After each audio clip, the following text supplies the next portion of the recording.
नमस्कार दर्शक बंधु आपण मानक स्वागत करुच्ची आमर आय एक नुआ भिडियो रे। तो रामायण कहा जायछि एकलक्ष बानरंक सह मिसी रावणक सह लड़ीथिले मर्यादा पुरुष भगवान श्री रामचंद्र। युद्ध परे कुआडे गले समस्त सेना सुग्रीव और अंगदंकर कौन होइथिला। तो आज वीडियो रे आसंतु जानिबा संपूर्ण रहस्य। तो वीडियो को स्किप न करिकी शेष जाए देखंतु एवं जदि आम चैनल रे नुआ आछंती तो चैनल को सब्सक्राइब कर दियंतु।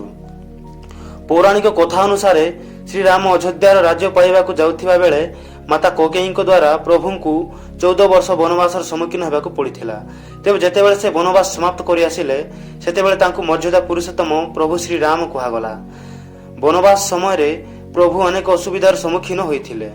14 वर्ष वनवास समय भगवान श्रीराम एवं माता जानकी अलगा होते।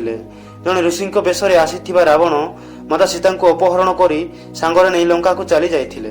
श्रीराम निज सान भाई लक्ष्मण सह मिसी माता सीता को बहुत खोजिथिले किंतु कौनसी पता पाई पारि नथिले।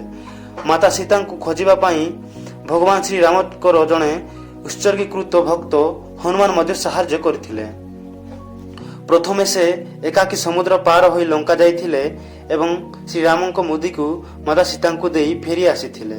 तापर श्रीराम लक्ष्मण और हनुमान लंकार राजा रावण सह युद्ध करने को गले।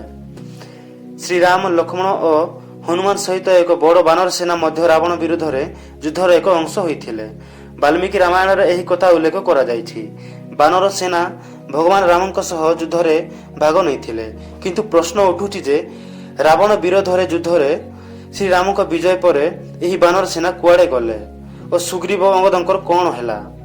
ए जिनिस विषय को बहुत कम उल्लेख अछि।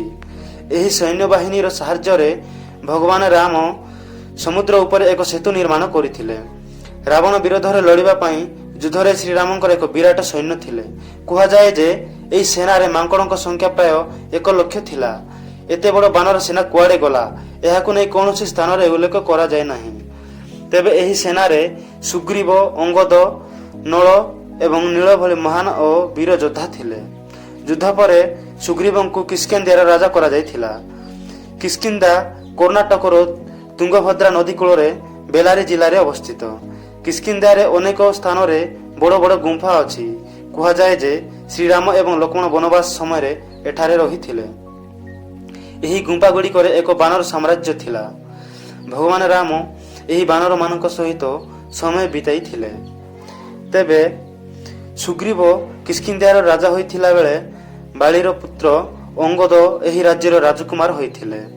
अन्य पक्षरे नल एवं नील पर शक्तिशाली बानर योद्धा सुग्रीव राज्य रे मंत्री भाव में कार्य करुथिले। कहा जाए जे अनेक बानर एही बड़ योद्धा मानक सहित बहु वर्ष धरी रहीगले। या पर आउ कौन हैला ताकु नहीं कौन स्थान रे किछि भी उल्लेख करा जाय नै। तो दर्शक बंधु यह थिला संपूर्ण तथ्य। तो वीडियोटी जदि भल लागिथिबो तेबे गोटे लाइक करिकी हम चैनल को सब्सक्राइब करंतु।